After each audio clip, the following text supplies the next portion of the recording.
Advice wanted for knowing she broke it off. It was recently discovered my partner of 7 years was cheating. We had a truly open and honest conversation about why it happened, and without going into details, I was satisfied enough with her honesty, reactions and emotional responses that we've decided to try to work through this. Here's my question though.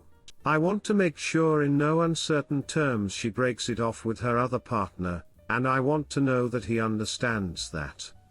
He didn't know she had a long-term partner, and I also want to make sure she's honest with him about that and why she needs to stop all communication. The only way I can know for sure this happens, in order to re-establish some level of trust, is to hear that conversation. I don't think it's fair to anyone to have that type of conversation with someone else in the room. What are your thoughts on me asking her to temporarily install a phone call recording app to record the conversation, so she can have it in private, but I can listen to it afterwards to know for sure it's over? Is this going too far? I can't think of another way to trust that she's made it clear to him that it's over. Redditor's reactions, story 2 after. Redditor 1, not trying to be a Debbie Downer, but she could contact the AP, let him know this call conversation is coming and to play along with it. Once everything dies down, it's back to business as usual, but harder to discover. Redditor 2, why isn't it fair to have someone else in the room? Was it fair that she cheated on you? Was it fair that she lied to this other guy about her relationship status? Why does fairness suddenly come into play when it's about your healing and reconciliation, but not when it was about her cheating and betrayal? If you want to be fair, I'd still insist being in the room, but she can let her affair partner know that you are in the room listening. But I'd stop worrying about fairness and start worrying more about what she is willing to do to fix what she broke. Op answer, thank you. I've definitely been gaslit in the relationship, and that was discussed in length. My personality is always someone who wants things to be fair and balanced, and so I lean towards that, and I think that's why I reach out for advice. I'm not always the best voice of reason in my own head. Your advice makes sense, and I need to work harder on trying to take my needs as is and not give any leeway on them. Your response helps reinforce that, so thank you. Redditor 3, my girlfriend also cheated on me. We had the same discussion and I took her back. I believed she would stay faithful. The chemistry between us and how much we fell back in love was undeniable. So, I gave her another chance.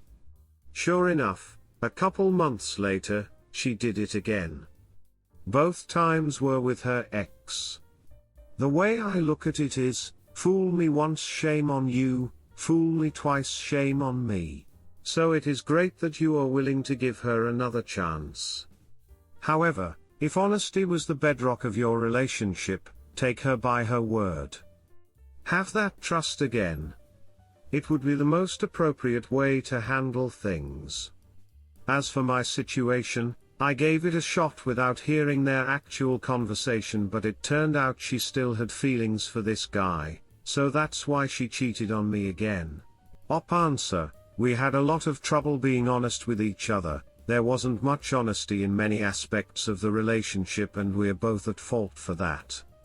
We were terrible communicators for the last 2 years of the relationship, and so I wouldn't say honesty was the bedrock, but it's a goal we're going to work towards. The thing is, I'm not as worried about her cheating again, because her job involved a lot of travel and she cheated on me with a person she worked with on the road.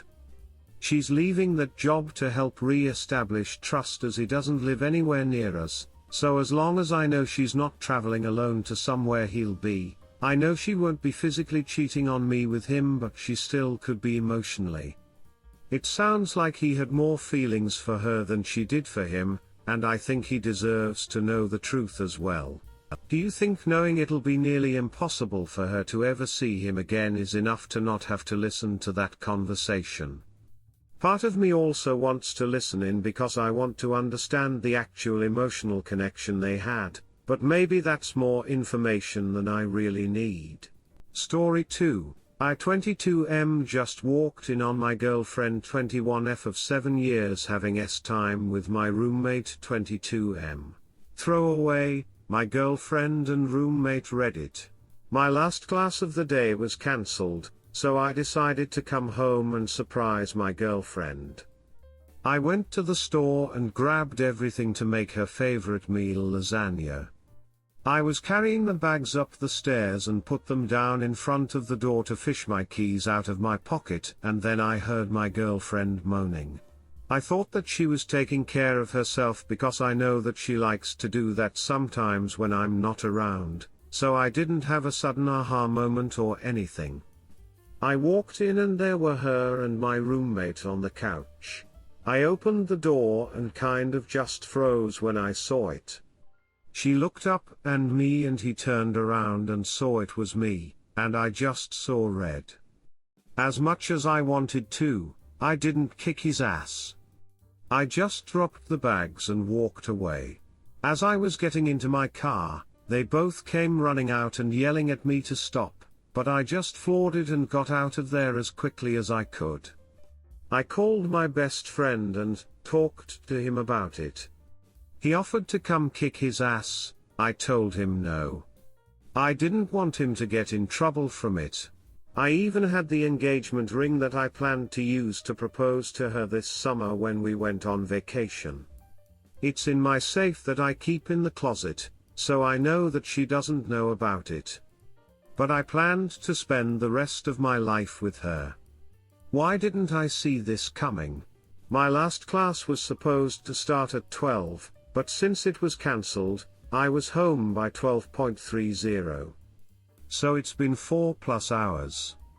My phone has been blowing up from both of them. I haven't looked at any of the messages or answered any of the calls. I called my bank and made sure that she wasn't on any of my accounts for anything. I'm going to go back later tonight and pack up all of her stuff and drop it off at her place tomorrow. Then I'll probably take a bag of clothes to my friend's house and stay there until school ends 3 weeks. What do I do next? Update. First, I want to thank each and every one of you who have given me advice, offered me an ear to rant yell to, or offered me a shoulder to cry on. After my first edit, many of you messaged me and asked me not to drink, that I was better than that this wasn't the thing to do. I sincerely appreciate that. My friend and his sister took me out to dinner to try to get my mind off of everything. At first, I wasn't really up to going, but I figured that it would be better to try to focus my mind on something different. My friends called up a couple of my other friends, and the 6 of us went out to dinner. At first, I wasn't really into it. I was kind of down. But my friends did anything and everything that they could to cheer me up. I can honestly say that I love my friends and everything that they've done for me. My best friend's sister Emily went through all the messages on my phone from the both of them and deleted anything that didn't need to be on there. She texted both of them from my phone telling them that it was her that was texting, and told her that a friend would be by at a certain time to pick up my stuff tomorrow. And she told him that I would be by tomorrow to grab some things and that I was going to try to get out of the lease by talking to my landlord. I want you all to know that I've read through each and every one of these comments, and that I've read through every message that's been sent to me on here. I plan on replying to a couple tonight or tomorrow. I'm really tired, but wanted to let you all know how much you've helped me. Finally, to the people that have been in the same position as I'm currently in, or to those that have been in a situation even relatively similar, I have a couple things. First, none of what your ex did says anything about you. It tells what kind of person they are. Your reactions tell the kind of person that you are. Secondly, all of you are much stronger than you realize. Many of you have given me such amazing advice, and you know exactly where I'm coming from. Talking about it isn't always the easiest, and many of you did to try to help an internet stranger, so thank you. Finally, many of you have much greater things to look forward to. Like one of old teachers said, it's like moving on to the next book in the sequence. Yeah, you may have to wait a little bit for the author to release it, but it's worth the wait. Also, to the kind individual that gave me gold, thank you. I plan on donating $5 tomorrow to a charity because of you. For anybody else that would like to, pick your favorite charity, and donate, or just do something nice for somebody else. It can have a huge impact on their life. Edit, I'm at my best friend's house. Him and his sister have been super awesome to me. Their doorbell rang about 5 minutes ago. It was her. His sister bitched her out. I wanted to go yell at her, but I started drinking Fireball instead. It's going to be a long couple weeks until school gets out. Redditor's reactions update after. Redditor 1, 7 ducking years. Honest advice, you are going to experience a tremendous amount of emotion in the next few weeks. Stay in no contact with them no matter how angry, sad, disappointed you feel. Secure your things, make arrangements to stay somewhere and start healing now.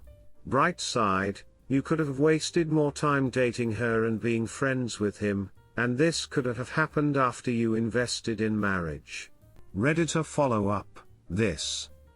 But if you start to feel weak and get the urge to contact her, just remember that before you walked in, she was happily enjoying herself. Very much. Who knows how many times before that? Remember that if you hadn't have walked in, you might not have found out at all. Redditor 2, thank God for that class being cancelled, or you could have been stuck with her for much longer. Now is when you begin to heal. After you drop off all of her stuff, be sure to go no contact with her. Block her on all social media, block her number.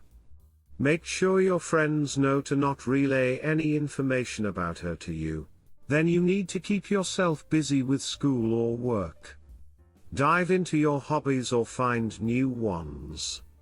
Start working out, take cooking classes, go to yoga. Surround yourself with friends and family. Try to fill up all your free time as much as possible.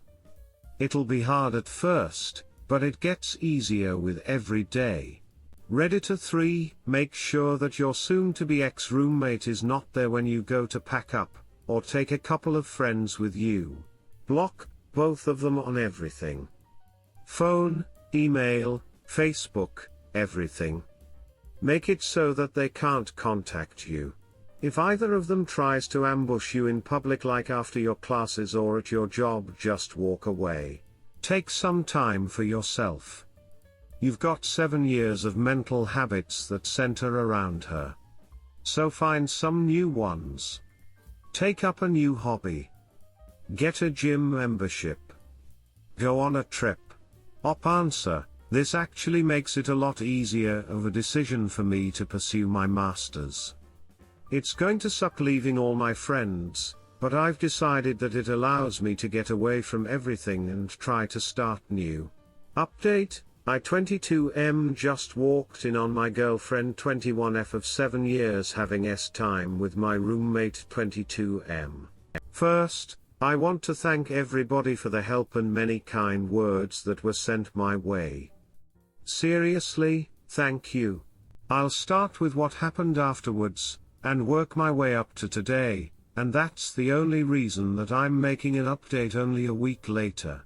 Emily, my best friend's sister, texted both of them informing that I'd be coming by to get stuff. Emily would be going to my ex-so's. I went with my best friend Trevor and Emily to get some stuff from my apartment. My roommate wasn't there, but he left me a note saying that he's sorry, and attempting to explain the situation. I threw it away after reading it, grabbed some stuff and loaded it into my car. I drove back to their house while the two of them then went to my ex's apartment to grab my stuff. My ex was there and at first, she wouldn't let them in. She yelled at them to go away through the door, and after about 15 minutes of them sitting there, she eventually opened up and let them in to collect my things. They grabbed my PS4, movies, cookware, clothes and some random other things.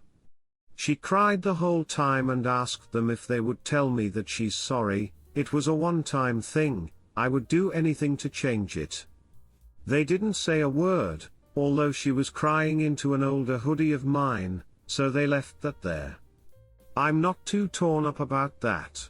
I told a few select friends what happened, and asked if they would watch the doors to my classroom when I had classes, as I didn't want to cause a scene. Nothing on Wednesday, but she stood outside one of my teaching classes on Thursday. I went in through a different door, and thankfully she didn't see me. Friday is the day that really upsets me. As I said in the last post in a reply, I'm an education major and I have my practicums this semester. Our education building has 2 floors, and the first floor is a laboratory school and elementary school that has a lot of education students come in and do their practicums, or observations, while the second floor has classrooms for education students.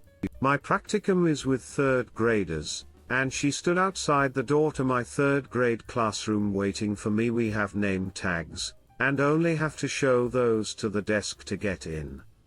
She used to be an education major, but switched majors, therefore it wasn't too uncommon for her to be in there. I saw her and my heart immediately sank. I decided to just walk by her and ignore her.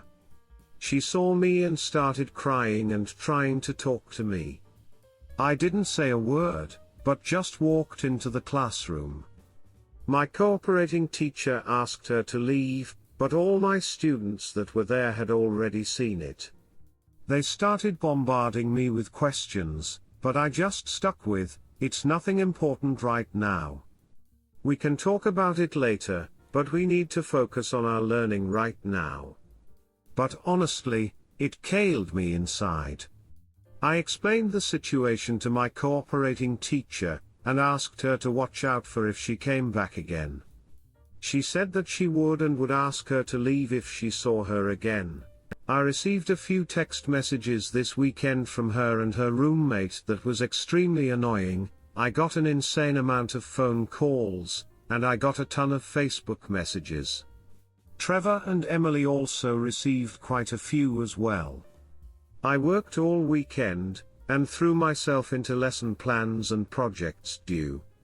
I also went and played a round of golf with some friends. Today is really why I'm updating. I got a text from my ex at around 7:15 p.m. She told me that she was pregnant and that it was mine. I screenshotted the conversation. I'm trying to stay calm, but if she truly is pregnant and the baby is mine, then that throws a whole wrench into everything. Can anybody give me some advice on what to do next? I'm trying to remain as calm as I can, but this is really big and I'm starting to freak out. Thank you all. Here's the text conversation. Her, I'm sorry for what I did.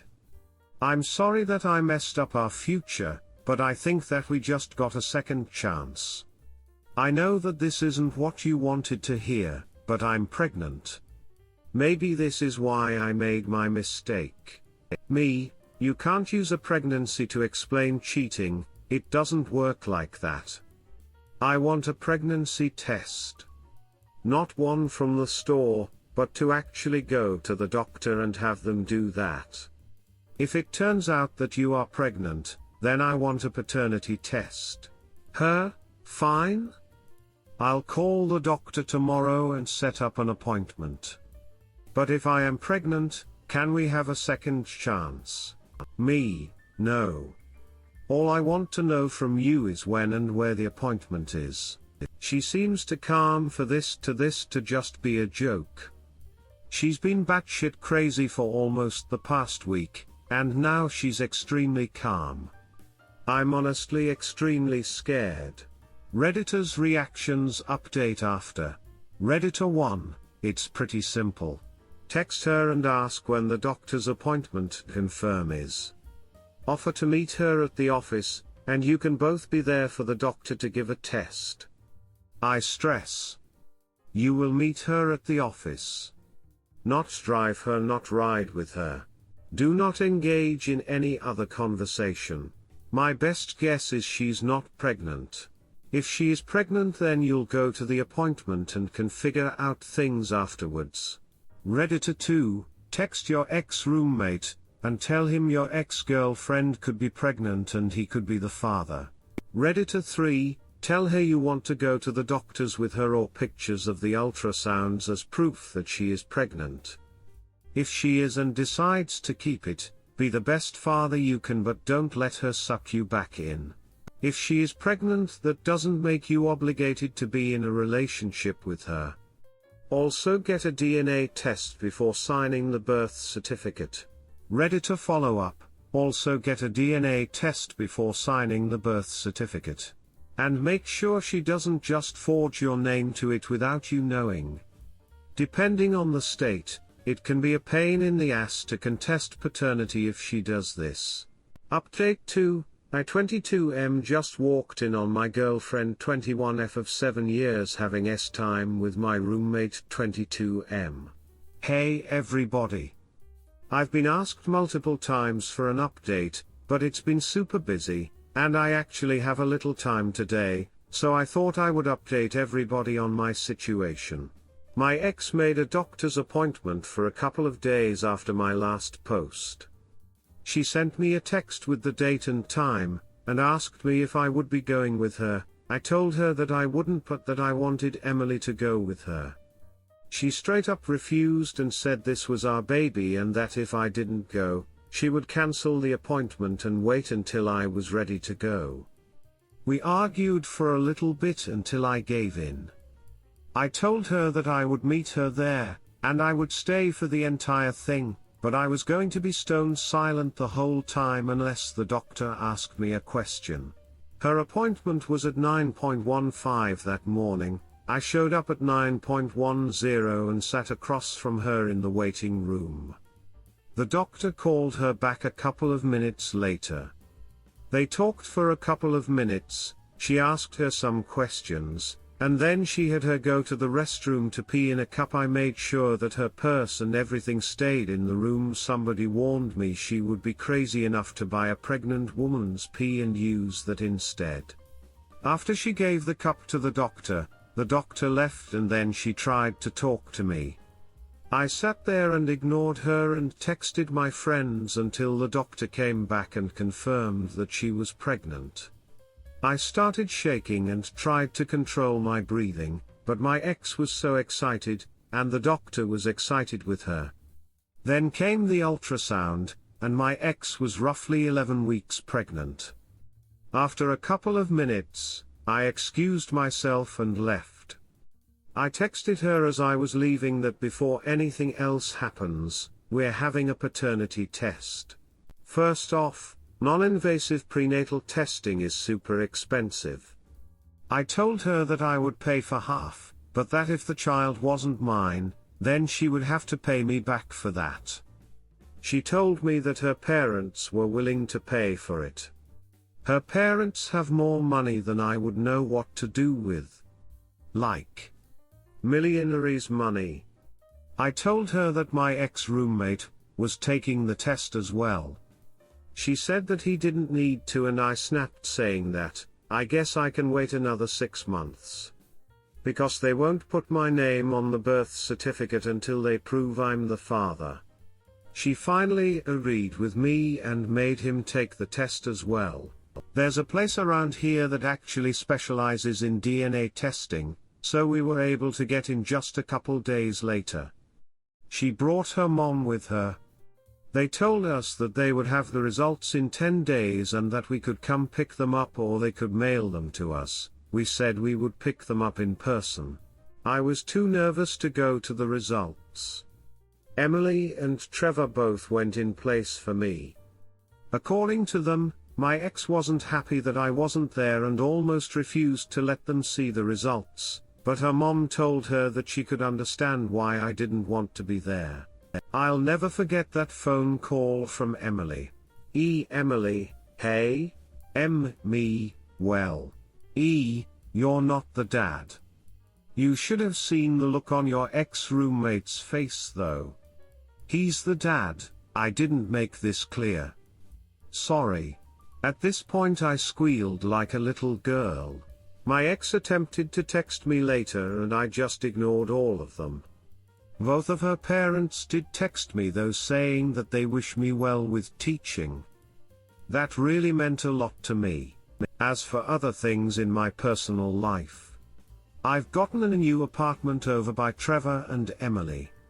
My ex doesn't know where I live at the moment, her number is blocked, she's blocked on Facebook, and everything else that I could think of to block her on.